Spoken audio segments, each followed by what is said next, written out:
Ya. Bueno, vamos a hablar de un libro que es uno de mis favoritos, Viaje al fin de la noche, de Luis Ferdinand Céline. Este es un vídeo que hace ya mucho tiempo que queremos hacer, pero no nos decidíamos, por A o por B, siempre pasaba algo. Pero de hecho este canal surgió un poco para hablar de libros, y para hablar de temas, digamos, indignantes de alguna manera. El viaje al fin de la noche, voy a empezar leyendo una cita y luego seguimos. Es una cita que el director Paolo Sorrentino también ha cogido para una película suya que tiene un paralelismo con este libro, que es La gran belleza, y dice: viajar es muy útil, hace trabajar la imaginación. El resto no son sino decepciones y fatigas. Nuestro viaje es por entero imaginario. A eso se debe su fuerza. Va de la vida a la muerte. Hombres, animales, ciudades y cosas. Todo es imaginado. Es una novela, una simple historia ficticia. Lo dice Littré, que nunca se equivoca. Y además, que todo el mundo puede hacer igual. Basta con cerrar los ojos. Está del otro lado de la vida. El viaje al fin de la noche es un libro que yo he leído 3 veces. La primera vez fue porque salió en la colección del País y lo leí, me gustó, pero yo era demasiado joven para entender lo que ponía ahí. La segunda vez también era bastante joven, pero me pilló en plena depresión y entonces conecté mucho con muchas de las cosas, sobre todo con la parte emocional del libro, ¿no? Es un libro también que tiene... que está escrito desde el infierno. Desde las tripas. Sí. Y recuerdo que me absorbió casi igual que la última vez y que lo estuve recomendando mucho y que la gente no entendía por qué me gustaba. Y la tercera vez fue en medio de esta situación actual. Una noche lo cogí y me volví a enganchar y vi lo que, bueno, que ya se sabe, ¿no? Que las cosas no cambian, que siempre se repiten, que siempre es un poco lo mismo y que además había muchos paralelismos con lo que está pasando ahora y lo que describe Céline, que sucede desde principios de la Primera Guerra Mundial, de la primera, hasta un poco después de la posguerra, ¿no?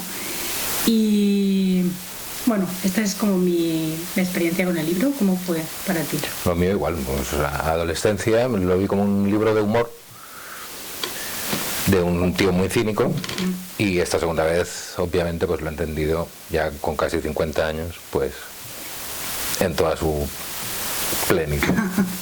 creo entender.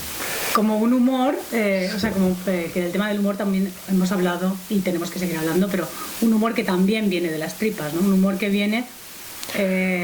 una mala leche que sirve para parchear un poquito tanto drama. Claro, no sé si llamarlo humor negro, porque tampoco no es humor negro. No, negro es la realidad. Claro, es el humor que viene del absurdo. Claro. Es el humor del absurdo. Claro. Y humor es algo que está... Este libro es un libro que te hace reírte a carcajadas, sí. Y te hace llorar también. Y te hace casi querer cerrarlo y no seguir leyendo por el horror que describe a veces. Pero también tiene esa capacidad de tomar distancia y de escribir las cosas de manera que te ríes, ¿no? Va a ser un poco difícil igual estructurar la charla, así que la vamos a hacer un poco, vamos a ver lo que sale. Pero es un libro que trata que profundiza en diferentes temas. Por ejemplo, el más importante y más actual, diría yo también, es el tema de la farsa. Luego habla también de la guerra, del progreso, de la ciencia, de África, ¿no? También, de lo oscuro, del bien también. Una pinceladita. Tiene un par de lo que corresponde. Sí, como los cuadros de Caravaggio. Es un claro oscuro donde el cuadro es absolutamente oscuro y aparece una luz. Y eso es lo que hace que ilumine un poco todo el cuadro. Nada más que el bien ocupa el espacio exacto que debe de ocupar si estamos hablando de la condición humana, ¿no? Claro. Muy poco. Sí. Y de la vida y de la muerte, ¿no? Y sobre todo un ajuste de cuentas con el lenguaje. Claro, y el lenguaje, que es el gran aliado de la farsa. De hecho, si no fuera por el lenguaje, la farsa no sería posible de esa manera. Y además la farsa es algo que si bien la naturaleza humana no cambia, sino que más o menos todo se vuelve Es que a la repetir. farsa se transmite fundamentalmente a través de la lengua.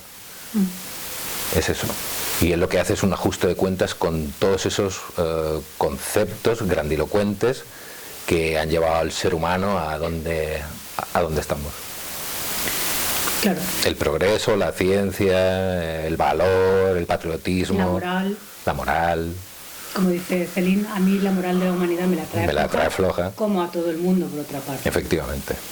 Y el tema del lenguaje, el libro empieza con el lenguaje y termina con el lenguaje, o sea, con una alusión al lenguaje, empieza diciendo que él nunca quiso hablar, yo nunca quise hablar, que es un principio maravilloso, es uno de estos principios de libros que clavados, y termina diciendo y que no se hable más, ¿no? Con ne parle plus en francés. Después de 600 páginas. Porque ya queda todo dicho y expresa también esa pereza a impostar, ¿no? De la que también trata una parte del libro donde está explicando, y aquí ya me voy a meter, pero bueno, en la mitad, cuando llega a América y se da cuenta de que allí todo es igual, pero que hay que entenderse y adaptarse y acoplarse a una nueva manera de impostar, y que él ya está muy cansado después de la guerra, después de África, de todas las aventuras, de volver a interpretar un papel, ¿no? Él está... Precisamente donde experimenta la soledad más profunda que ha sentido en su puta vida. Ha sido justamente en Nueva York, en todo este símbolo de progreso y tal. Pero podríamos empezar un poco por el principio. O sea, empieza donde acaba Thomas Mann.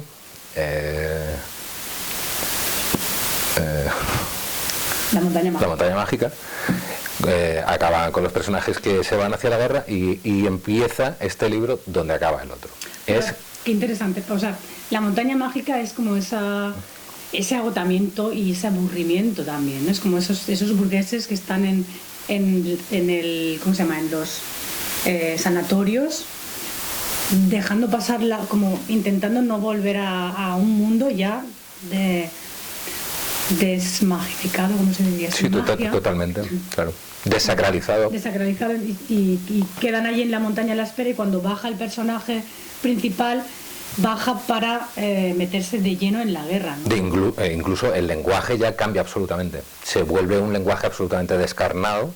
De hecho, él se apunta, está con un amigo en un café y se apunta a la guerra alegremente, o sea, sin medir demasiado las consecuencias. Como suelen ser las decisiones del ser humano. Un poco casi por aburrimiento, claro, para que pase algo, y joder que sí pasa. O sea, y el momento histórico precisamente coincide. Yo creo que hay un paralelismo con lo que le sucede a él, con lo que le sucede al mundo, ¿no? Estamos hablando de que el romanticismo, la magia y lo sagrado ha desaparecido del mapa y ha dado paso a la ilustración, la razón, la ciencia, el progreso. Lo han hecho desaparecer, ¿no? Hombre, por supuesto. No ha desaparecido. No. Por arte de magia, no, precisamente. Sí. Han sido los mismos humanos los que lo han provocado, ¿no? En nombre de la razón, la ilustración y... De grandes valores, ¿no? Los grandes valores de la ilustración, que lo que más miedo da es que realmente han llegado hasta hoy. Sí, y claro. La leyenda épica es esa. Como siempre. O sea, seguimos hablando de la Revolución Francesa en términos generales como una salvación de la humanidad. Cuando fue la gran farsa. Que da mucho miedo, porque es lo que va a suceder dentro de unos años con lo que está pasando ahora. O sea, sí. Las nuevas generaciones probablemente hablarán de todo, es que no quiero aludir muy directamente, pero como de cómo la ciencia nos salvó de esta situación. Bueno, los valores que intentaba transmitir la ilustración, ¿no? Que ellos consideraban que el mal era ser un ignorante, ¿no? O sea, y entonces consideraban que la ilustración y todo esto era lo que iba a aportar la bondad. O sea, Pero eso era la farsa. Hombre, o sea, absolutamente. Esa nunca fue la intención real. Por eso, volviendo al tema de la mentira. No, efectivamente. O sea, claro, por eso es un ajuste de cuentas con el lenguaje. Claro, lo que él decía, creo que es él el que lo dice en algún momento, que es que lo peor de todo, incluso después de haber estado en la guerra, era la mentira, era incapacidad de la gente de... O sea, cuando dicen el pasaje ese que todo el mundo se había puesto a la labor, ¿no? Entonces se mentía en todas partes. Se mentía con ganas. Se mentía con ganas. Y pronto ya no quedó ni una verdad en toda la ciudad. Y eso, o sea, después de lo vivido, ¿no? Lo físicamente experimentado una vez que a los que fueron a la guerra, que obviamente no fueron los dirigentes ni los poderosos, sino fueron los que siempre pringan al final, ¿no? Y vieron lo que había, vieron lo que era el progreso, vieron para qué servían todos esos grandes inventos, y al volver no poder expresar ese horror, ¿no? Porque no solo porque... ¿Qué es lo que le pasa a él? Que acaba en psiquiatría cuando una noche se vuelve loco. No, pero volviendo al tema de la guerra, o sea, es eso. La guerra es el clímax de todo este progreso, toda esta revolución industrial, va a desembocar a ese gran acontecimiento y a esa gran celebración que es la Primera Guerra Mundial. O sea, no podía acabar de otra forma. Donde la ciencia, el progreso y todo esto se transforma en aviación, bombardeos con aviación, sofisticación en las armas, tanques, o sea, cosas que no habían sucedido antes en el campo de batalla. Y ellos se apuntan alegremente y de repente se dan de bruces con esa realidad, que es un monstruo que se les ha escapado de las manos. Hay un progreso que el ser humano no puede asimilar, porque mientras no solucione ciertas preguntas, no puede permitirse el lujo de alardear de progreso. Claro, preguntas que siempre va a ignorar, ¿no? Y que de hecho ya ahora, claro, ya desde ya hace siglos probablemente, pero se vienen intentando tapar, ¿no? Ahora con lo que contabas de la eliminación de la filosofía en las escuelas. Que solo los malditos recuperan. Eliminar esas preguntas, ¿no? Que no se hagan esas preguntas. Todo lo que pueda conllevar un conflicto. Hacer desaparecer todo eso, todo ese conflicto. Pero entonces no estamos hablando de seres humanos, estamos hablando de otra cosa. Porque si intentan proyectar en los seres humanos como una especie de iluminación, de luz y tal, es lo que estábamos hablando. Fundamentalmente somos sombra.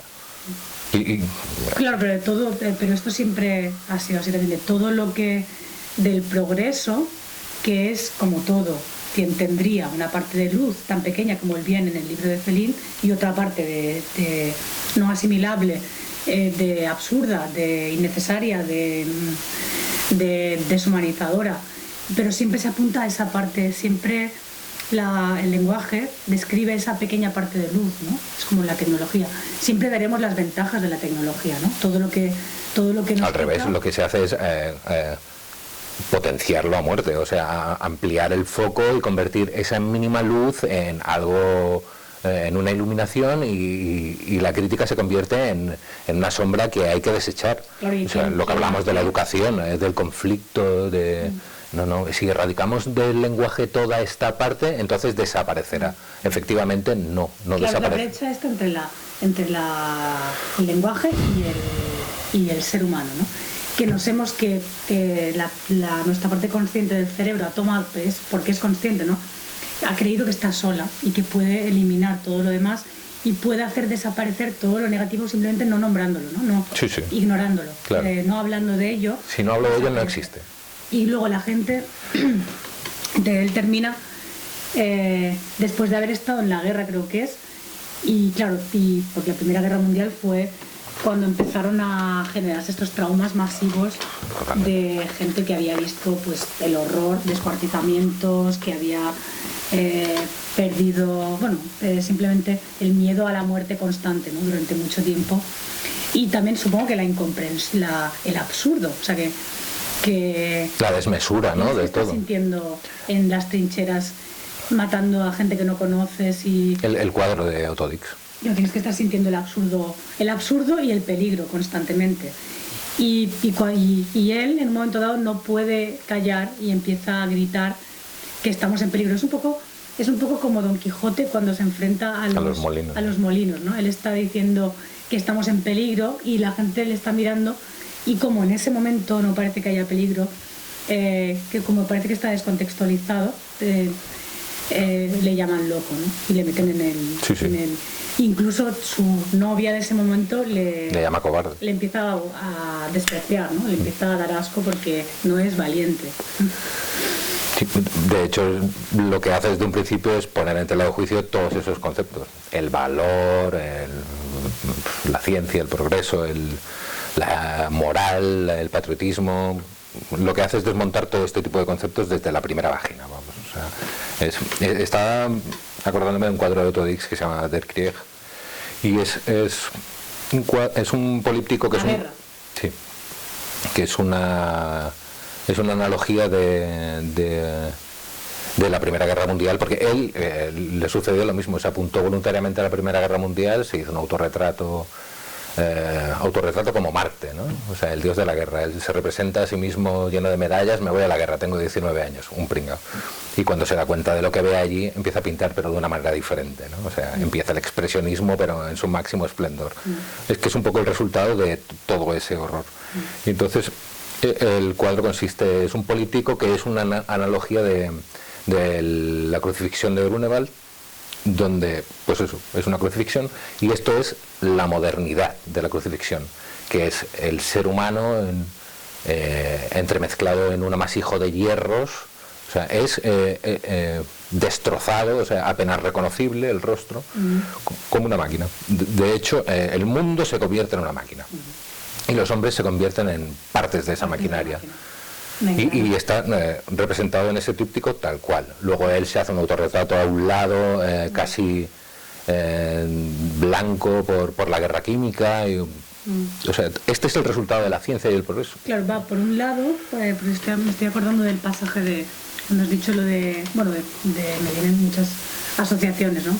Porque seguimos en las mismas, sí, pero de otra manera, ¿no? Ahora... más perversa. Ahora, siempre más perversa, porque lo que sí que progresa es la farsa, ¿no? La maldad. Porque el lenguaje progresa, se afila, y las tecnologías, y cada vez es más fácil engañar, y cada vez es más fácil llegar a una masa de gente que, a la que no le ha servido de nada aprender a leer ni a escribir. Hay una voluntariedad en el público también para dejarse engañar. Bueno, que sería otro tema, ese sería otro tema, pero la cuestión de Pai, el progreso que en el libro se expresa por una parte en la guerra brutal que fue la Primera Guerra Mundial, ¿no? Donde la maquinaria superaba la capacidad de imaginación de las personas. Total. Y por otra parte el progreso en las fábricas, ¿no? Que es otro mecanismo absurdo. Claro, cuando él llega a América y le dicen, antes de entrar en la fábrica, le dicen que... no a cualquier fábrica, a la Ford. Él dice que ha estudiado a la Ford, que él ha estudiado un poco de... Ese pasaje es buenísimo. De medicina, creo, ¿no? Que había empezado a estudiar medicina. Y le dicen que allí no quieren listillos, que deje el cerebro en la puerta, que no quieren gente que piense, ¿no? Allí lo que se trata es de ser una pieza más del engranaje. Y claro, ahí está el absurdo, ¿no? La guerra aún le puedes ver el sentido de la dominación. Tengo aquí también escrito. ¿Qué quieres leer? No, pero es que tenía guardado precisamente eso, la parte de la fábrica, que es brutal. Que él cuando intenta hacer ese aporte de yo tengo ciertos conocimientos, y el tío, fuera. O sea, aquí los conocimientos, queremos monos, le dice directamente, no queremos personas. Y de hecho él hace una analogía también cuando está en la fábrica, que dice que está a punto de convertirse en metal, ¿no? Que todo es duro, y ahora ya no somos metal, ahora ya somos píxeles. Que es otra vuelta de tuerca. De América decía, cuando llega a América, dice que le parece una especie de feria aburrida cuyos encargados se empeñan en hacerla parecer divertida, y de cuyo sentido e intención comercial ubicuo vislumbra que no hay modo de escapar. La sociedad del espectáculo. Claro, que también es en lo que estamos ahora, ¿no? Hay una depresión general que no sé si... que se ve en ciertas personas sensibles, al final, con las que todavía se puede hablar, pero de la que todo el mundo está intentando desvincularse, hablando de superficialidades. Y luego hay esos medios que te intentan vender la actualidad como algo muy bonito, ¿no? Es como... Y eso en Berlín se ve más... Y con todo el tema de las fake news, ¿no? O sea, sí, pero... nosotros somos los que te vamos a aportar la verdad. Llega un momento que ya no está ni en la actualidad la verdad. O sea, hay que tirar más de literatura que de actualidad. Porque la actualidad ya es cegadora. Ya es una pantalla. O sea, si quieres enterarte de todo lo que pasa ahora, tienes que leer libros de hace 100 años. O sea, claro, tienes que quitarte, es lo que decía también Freud al final. Freud y los filósofos, ¿no? La decía, para llegar a algo, realmente lo que tienes que hacer es quitar capas.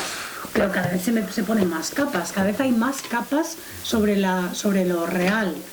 Y en esas capas, y además es que la mentira es mucho más atractiva que lo que hay debajo, ¿no? Lo que hay debajo nadie lo quiere ver porque no nos creemos capaces de afrontar eso.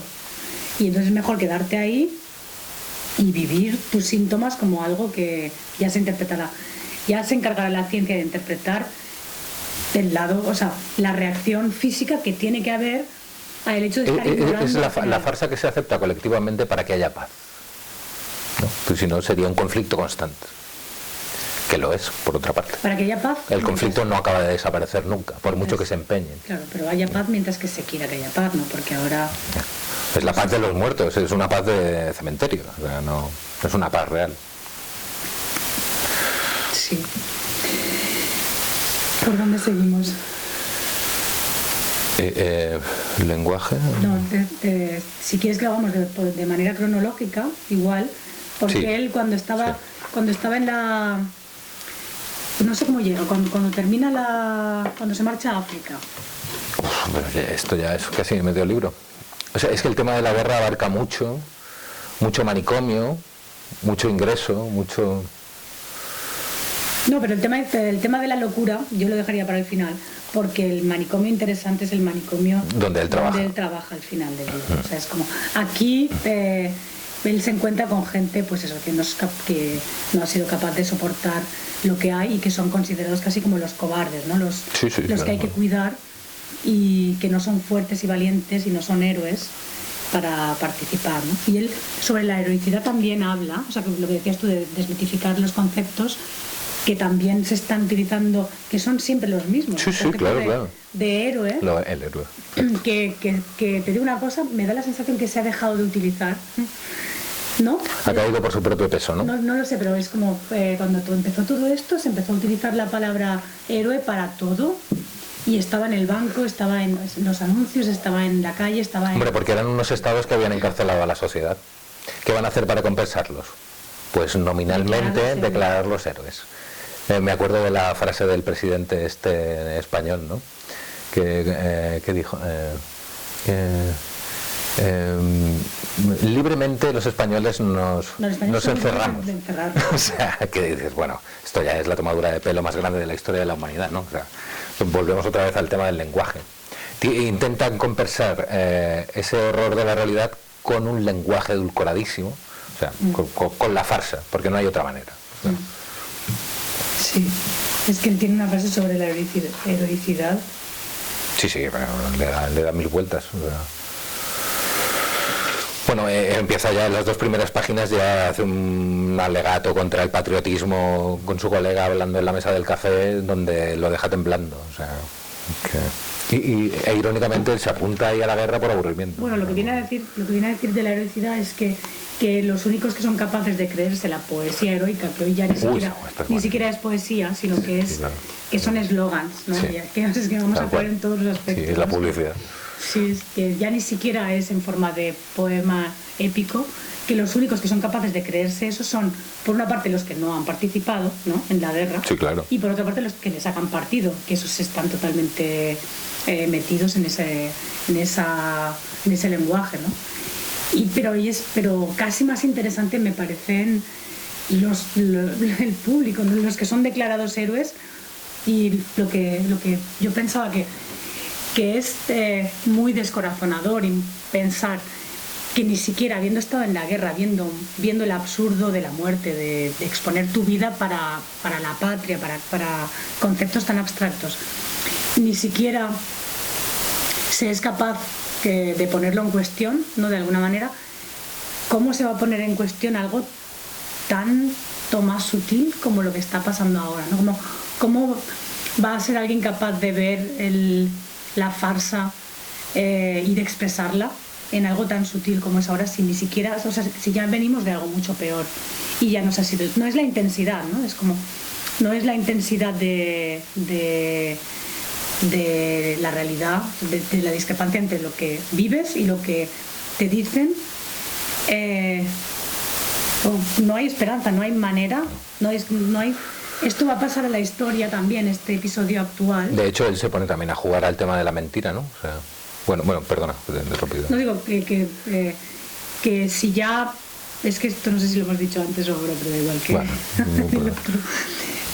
si en la Ilustración, si en la Revolución Francesa, cuyo motivo real probablemente era un cambio de poderes, ¿no? Totalmente. Fue el ingreso de la burguesía, ya está. ¿Cómo se dice? La monarquía, la burguesía, sí. ¿no? Y la mentira, ¿no? Ese pequeño espacio de sí, no, claro, hubo mucha gente que tenía mucha fe en la Revolución Francesa, William Blake, Beethoven, o sea, incluso Goya, y claro, se decepcionaron, pero absolutamente. Claro, porque ahí todavía existiría la idea de que es el conocimiento el que nos va a hacer libres, ¿no? No, eso no, lo hemos dicho antes o no estoy seguro. Te digo, creo que lo hemos dicho en el otro. Es que ellos consideraban que el mal era propio de la ignorancia, y entonces con la Ilustración ese mal se iba a curar. Se siguen las mismas. Joder, o sea, pues ahí está visto. Pero hoy en día tenemos suficiente información para saber que el mal y la ignorancia no es lo mismo. Pues no. O sea, que el mal, que de hecho no tiene nada que ver, ¿no? Que el mal y la ignorancia son dos cosas totalmente... Cuanto más conocimiento, más poder tiene sobre los demás. Sí, pero digo, entonces se vendió un cambio de poderes, pero para que el que obviamente tenía que participar, el público, por llamarlo la masa, se les vendió como una liberación, ¿no? Como una liberación que les iba a hacer más cultos, que les iba a hacer más libres, y el pueblo lo creyó, ¿no? Y además ha pasado la historia como eso. Lo creyó, pero no cogió un libro, ¿eh? Eso, irónicamente también. Bueno, luego empezaron las escuelas. Pero aunque lo cojan, ¿sabes? Claro, es lo que hemos hablado. Luego seguramente somos ahora más, tenemos más conocimiento, hay más gente que sabe leer que antes, pero da igual, ¿no? Sí, es verdad. Pero eso es eso creo que no se ha reflexionado. Se puede leer, pero lo jodido es comprender. Claro, es que pensar y leer no es lo mismo. Exacto. Y además que leer, ¿no? Lo que decíamos antes de las capas o sea, todos los libros inútiles que se publican al cabo del año. Lo que decía Lex Luthor. Literatura feminista y que solamente transmite una idea, pero que llena estanterías, y las que no puedes leer otra cosa más que la exaltación de la mujer de una manera totalmente absurda, vacía. Creer que leyendo eso estás... No, pero no solo contentos con esto, encima existe la cultura de la cancelación. Bueno, que encima se quiere quitar de en medio, encima, claro, todo lo que le puede hacer sombra, que es toda la historia de la literatura les puede hacer sombra, porque este aporte es ridículo. O sea, todo este aporte de la posmodernidad es absurdo, o sea, es una gilipollez. Claro, por eso está ahí mi desazón, digo, en pensar que mi desazón y mi convicción pesimista, es que no, pero porque sí que es verdad que la historia es un ciclo, pero sí hay un empeoramiento al final, porque lo que sí que va más es la farsa. Entonces, claro, porque se va haciendo cada vez más perverso, más sutil, más cabrón. Claro, y entonces lo que decía Céline, lo que repite mucho es que esa soledad o esa... lo que más le hacía sufrir, lo que más hace sufrir, no es tanto la guerra o no es tanto las malas experiencias, sino cómo se sepulta y cómo no se puede hablar de ello, ¿no? Cómo te aísla de la otra persona el no poder expresar ciertas cosas. Toda la enorme soledad que siente al hablar con Lola, ¿no? Y ella lo considera un cobarde, y él le dice, por supuesto que soy un cobarde, pero aunque todos estén a favor y yo soy el único que esté en contra de la guerra, o sea, yo tengo razón y ellos no. O sea, y ella es incapaz de comprender algo así. No, ella lloraba porque se engordaba con los buñuelos. Sí, exacto. Él viene huyendo de las bombas y ella estaba preocupada porque engordaba. Claro, y él se veía consolándola a ella y comiéndose los buñuelos. Sí. No se puede decir que Céline fuese muy feminista tampoco, ¿no? No. Pero tampoco, porque tiene unos retratos de la mujer que creo que hoy no serían... No, pero es que tiene unos retratos de todo el mundo. Claro, pero digo, hay una frase que dice en el libro que es... Es que no deja títere con cabeza. La mujer, bueno, en el hombre siempre habrá un poquito más de curiosidad. O sea, tiene puntos así que hoy serían considerados misóginos casi, ¿no? Sí, si les da por leer el libro probablemente también lo añadan a la hoguera. Claro, este libro sería absolutamente censurado. Totalmente, ¿no? Claro. Hoy en día, por muchas cosas. Y probablemente Y El corazón de las tinieblas, que lo acabo de leer ahora de Conrad, igual también, o sea que... Claro, pero de ese libro, esa es otra historia que hablaremos en otra ocasión.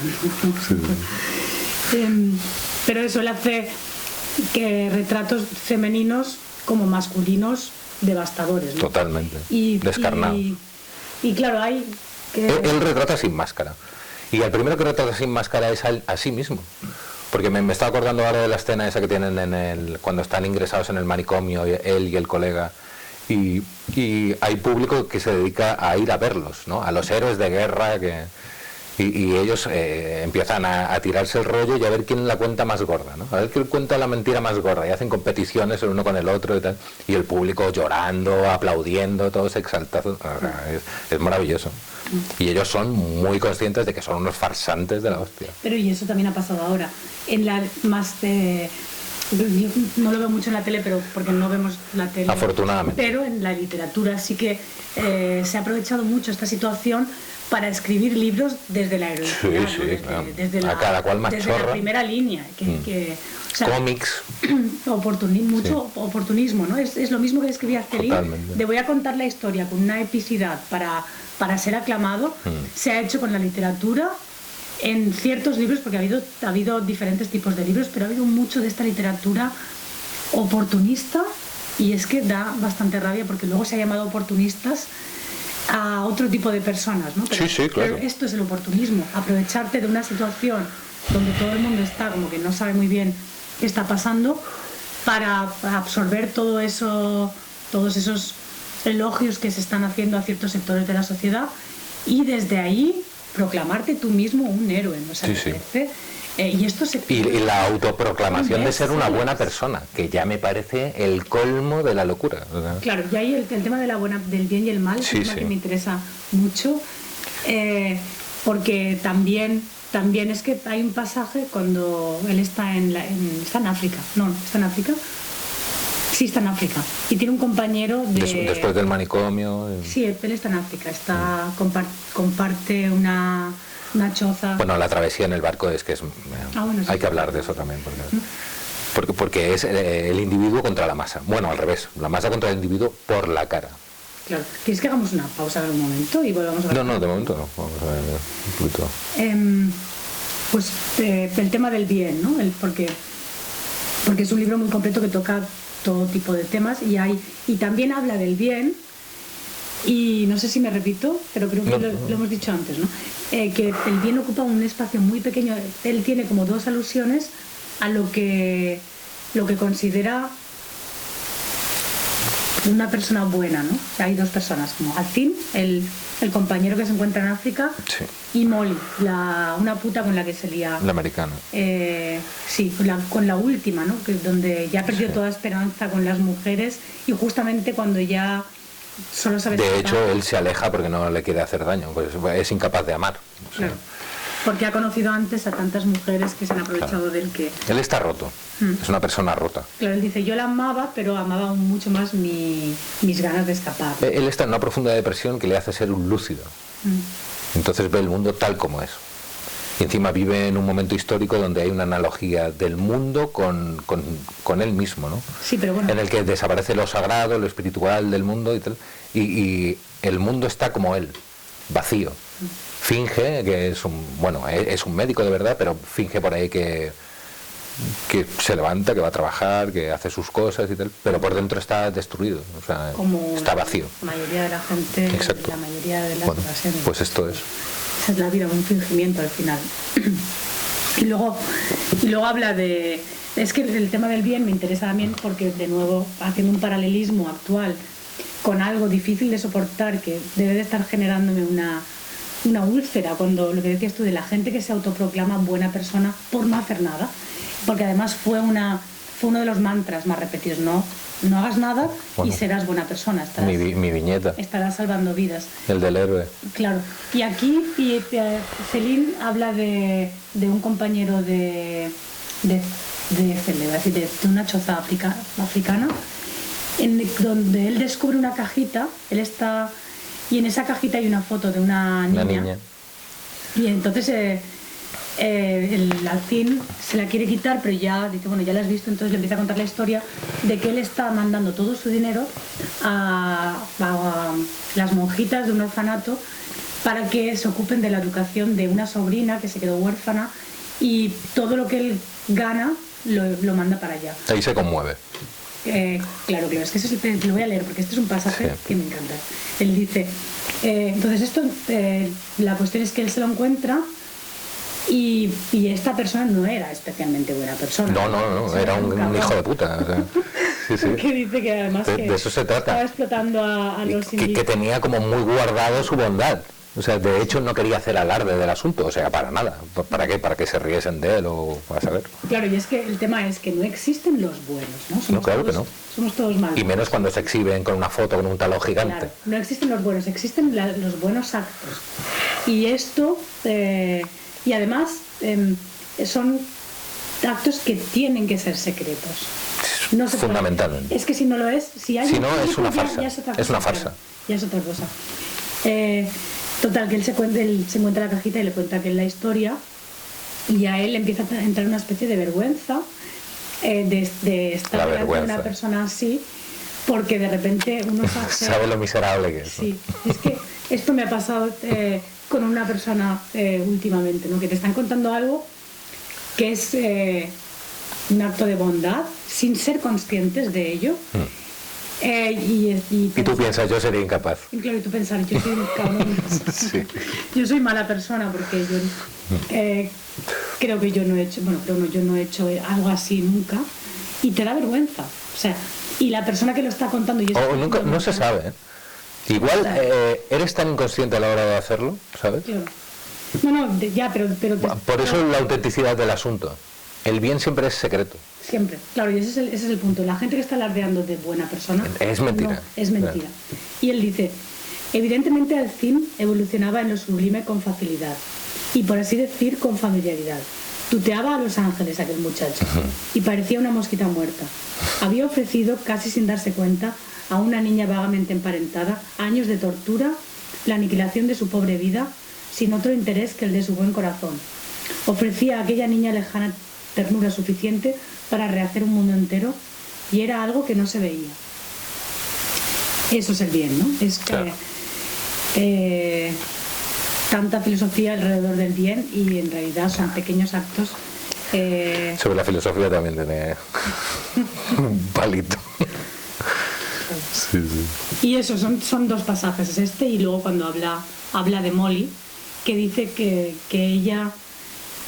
él nunca se ha encontrado con nadie que quisiera que le mirase a él y le viese a él como la persona que era. Al final va a ser feminista, porque la única exaltación que hace también es de una figura femenina. No, son dos, son femeninas. Bueno, un hombre y una mujer. Y claro, por eso no. Bueno. Ya, pero que nunca le habían visto a él como quien era, y se habían preocupado de él, y que ella quería que él dejara la fábrica, ella quería que él fuese feliz. Exacto. Y eso él no estaba acostumbrado a que nadie se sentía incapaz. hubiese querido que fuese feliz. Y también supongo que es esta especie de vergüenza que te digo que yo conozco, de que te están contando algo y dices, wow, esto... Y que te hace alejarte. Potente, ¿no? Te hace alejarte, o sea, sobre todo cuando es una pareja, que es una persona íntima que te va a ver, ¿no? Una persona que va a ver esa parte que tú crees no tener, ¿no? Y que la otra persona sí que tiene. Es mejor alejarte y que no la vea. Sí. Nos vemos. Sí. El tema del barco, el tema del barco es el tema de la masa y el individuo. Es que el tema del barco es que a mí me fascina. Bueno, cuéntala la historia. No, de repente se mete escapando de Francia en un barco que conduce a África. Entonces el esperpento que se encuentra en ese barco es tremendo. De repente, y sin saber por qué, se da cuenta de que toda la tripulación lo odia a muerte. O sea, y progresivamente van enloqueciendo, la gente cada vez más borracha dentro del barco, y deciden matarlo directamente. Porque sí. O sea, toda esa rabia que también es muy de la masa y de los héroes, ¿no? O sea, igual que te hacen héroe, te pueden hacer mártir. O sea, cuando la masa te pone el foco, de repente la has cagado. Que también existe ese foco, ¿no? Joder, igual que hay el escarnio público, hay lo hemos antihéroes, visto. ¿no? No. Hay varios antihéroes y además se ha escuchado actualmente con tanta censura y tanta cultura de la cancelación. No nos damos cuenta de que hay ámbitos donde está permitido decir que hay que... Hombre, matar la sombra de toda esa bondad se necesita una cantidad de culpables y de chivos expiatorios. que los que sí que es posible decir ciertas cosas que dichas Vale. en otro contexto serían intolerable. motivo de cárcel, ¿no? Sí, O sea, sí, sí. Yo he oído incluso en programas de radio, en RACU, incluso desear la muerte de la disidencia de ciertos individuos con todo este asunto. O sea, Claro. Y se quedan tan panchos, porque como hay una aprobación colectiva del asunto, pues entonces no... Pero Claro, imagínate eso fuera de contexto. Claro, ese es el tema de la masa y el individuo, ¿no? Que también habla Fellini en el libro, que dice que la locura es lo que decide la mayoría. Y si la mayoría decide que la locura es decir algo en contra de lo que está pasando, pues eso es la locura, y al loco hay que aislarlo y hay que condenarlo y hay que... Bueno, claro, el tema de la locura, que al final siempre es un asunto público. Claro, hay que hacer con él, hay que separarle de la sociedad, ¿no? Porque está diciendo cosas que no... Que vienen a molestar. Que no se deben decir. Vienen aquí a hacer a que la gente se revuelva, ¿no? Un poco. Pero ya ahí lo que habla en el pasaje del barco es es como misterioso, ¿no? Es que él ni abre la boca. Claro. Es que es fascinante. De que... Es solo por la cara. Es tiene como una especie de tono altivo, de gestualidad, a saber, ¿no? No se sabe. Pero te lo puedes imaginar. Pues de un cínico. Y se acaba salvando con un... Joder, con una mentira impresionante. Pero al día Con todo lo que siguiente- quiere oír el público. Sí. Hace una exaltación de la patria y tal, y entonces de ahí logra zafar. Pero si no, es que se da por muerto. O sea que... Sí. Y recapitulando, es interesante el viaje que hace. Va primero a la guerra, luego a África y luego a América, ¿no? Luego se marcha a América. Bueno, a África, estando como estaba todo el asunto del colonialismo en su máximo esplendor, o sea, la Francia, todas estas zonas ocupadas por los franceses, o sea, bueno, imagínate, ¿no? O sea, un colonialismo feroz. Hacemos aquí una pausa, ¿vale? Vale. Lo cortamos.